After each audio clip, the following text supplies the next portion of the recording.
Talent wants out of WWE following the return of Vince McMahon, and Tony Khan hypes tonight's important AEW announcement. But first, let's get to some free agency news as we have an update on the future of former IWGP World Heavyweight Champion Jay White, whose New Japan Pro Wrestling contract expired in March. For the majority of his time on the free agents market, and at least according to WrestlePlanet's community polls, most fans anticipate Switchblade to join WWE over AEW, with this also being the feeling within both companies, at least according to recent reports. Well, it seems that the tide may have now shifted, as according to PW Insider Elite, the feeling within WWE is that White is not WWE bound. The report notes that there was absolutely no discussion of the former New Japan Pro Wrestling star Jay White within WWE over WrestleMania 39 weekend, and it was added that based on multiple conversations with WWE officials and talents, it does not appear that he is WWE bound.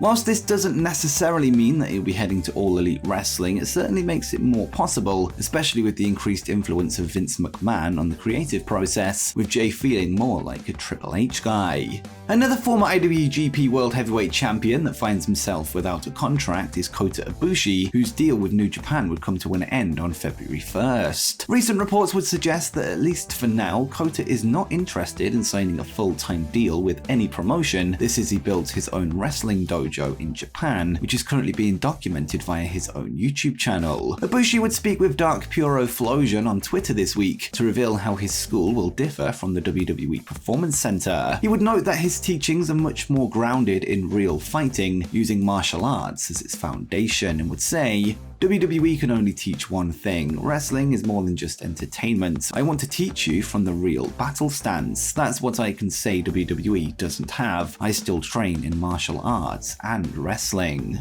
The free agency news continues as we now have an update on the absent Tessa Blanchard, who hasn't been seen in a wrestling ring in over 1 year, this after reportedly being blacklisted by pretty much every top promotion in America. Tessa rose to prominence during her run in Impact Wrestling, which would culminate with her becoming the first ever female Impact World Champion, establishing her position as one of the best wrestlers in the world at the time. Her banishing from the industry came after a story emerged in January 2020, with multiple female wrestlers accusing her of bullying and racism, with one particular incident seeing her allegedly spit in the face of one of her colleagues before calling them the N-word. The woman in question was a Puerto Rican wrestler, Black Rose, who is known for her time in Shine, Stardom, and more recently the National Wrestling Alliance. Now going by the name of La Rosa Negra, Black Rose would take to Instagram this week, where she revealed that she and Blanchard have resolved their prior conflict, sharing a photo of the two wrestlers together, and Rosa would write, "We are human, and our responsibility in this world is to do better and or be a better person to those around us. Being a good person at heart is not said, it is expressed naturally."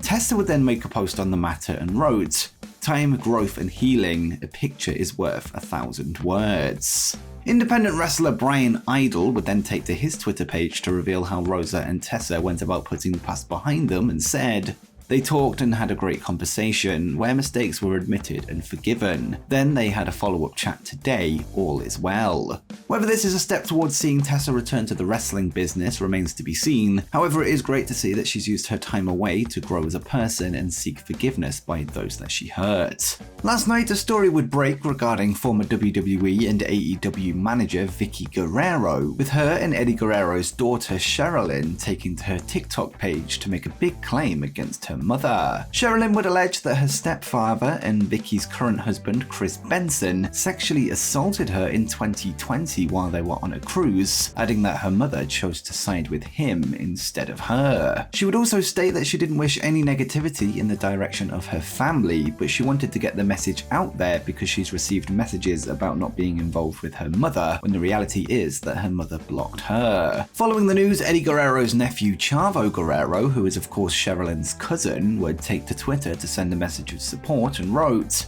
"Just to let everyone know, I fully support my cousin Sherilyn Guerrero, Eddie's daughter, and have been doing so privately in the last couple of years of her struggles. She is a very strong woman for coming forward with the sexual assault she has suffered. I love you, Prima." Following the news that WWE had been sold to the Endeavor Group, which will result in the company merging with the UFC, there's been much talk on if there'll be any crossover between the wrestling and MMA side of the business. One name that seems like the perfect fit to be a pro wrestler is Conor McGregor, who is not only an internationally recognized star, but has the charisma and promo ability to be a hit inside the squared circle. After a recent Twitter back and forth between Conor and the Bloodline's special counsel, Paul Heyman, the latter would speak with Ariel Helwani of BT Sport this week, where he would give his thoughts on the notorious former UFC champion. Heyman finds it funny that he would come after him, but not his tribal chief Roman Reigns, and said, "He's talking a good game, but he isn't coming after the wise man, and even if he did come after the wise man, what if I landed a lucky shot, like the lucky shot he hit Aldo with? Jose Aldo clipped him and busted him open on a knockout punch that he threw. What if I had a lucky punch on Conor McGregor, right? What if I did? If he beat me up, who cares? I'm a 57-year-old wise man. I'm a Jew boy from the Bronx. This is a tough fight for Conor McGregor. I don't see him picking a fight with Roman Reigns, but then again, listen, you know, little people do what little minds tell them to do, and that's okay, because I like the little guy. He's funny to me, like a clown, you know? Like a clown. He's here for my amusement." And before we continue, why not drop a like down below if you're enjoying the video, and subscribe to the channel with notifications turned on so you don't miss the latest wrestling news, as we try to reach 50,000 subscribers by the end of the year. But with that said, let's get to the next story.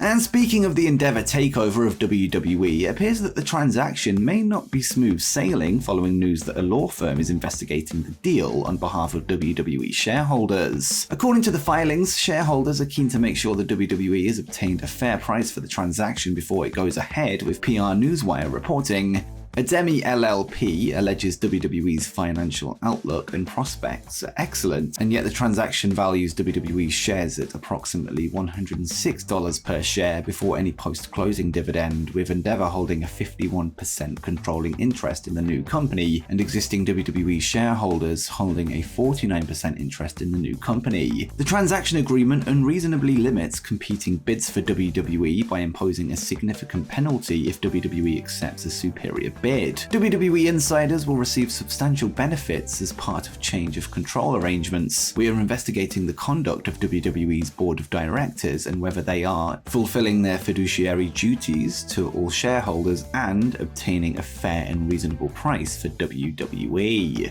Over the past 24 hours or so, reports have emerged that as of this Monday night, Vince McMahon appears to be back in charge of the WWE creative team, this after months of praise for the new chief content officer Triple H, who has been running the on-screen aspect of the company since Vince's retirement last year. Well, we now have more on the situation via a report from Fightful Select, who've added to a recent report from PW Insider, which noted there's been a backstage hit to morale due to the news. According to Fightful, the drop in morale follows a recent meeting where talent were assured that McMahon would not be taking over the creative process before he almost immediately started making changes to that night's Monday Night Raw episode. It was even revealed that changes were happening as the show was on the air, something that is typical when Vince is leading the charge, but not under Triple H. The feeling backstage by many is that they were sold a bill of goods, with many now unsure of their future in the promotion. Some talent are even considering requesting their release from WWE, with the report concluding, Fightful heard from at least 2 talents, including one near the top of the card, that said they'll likely request their release if this is a trend moving forward, and another said they'll just ride out their deal. There are multiple wrestlers who are already exploring what their options would be in the event Vince McMahon were to be steadily involved.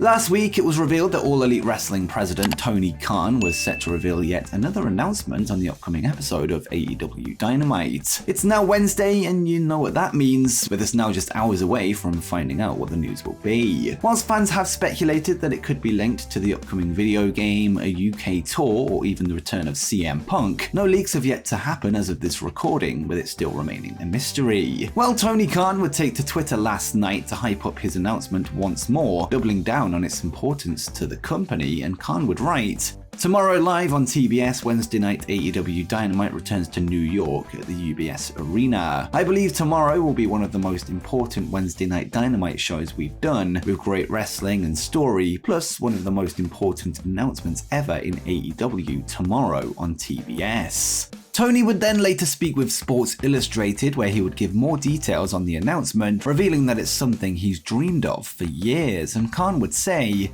"This is something I've dreamed of for years. It's a huge milestone for AEW, and I can't wait to talk about it. There will be fans around the world who will be excited. It is one of the most important announcements ever in AEW." And before you go, make sure you check out 10 UFC fighters who are perfect for pro wrestling.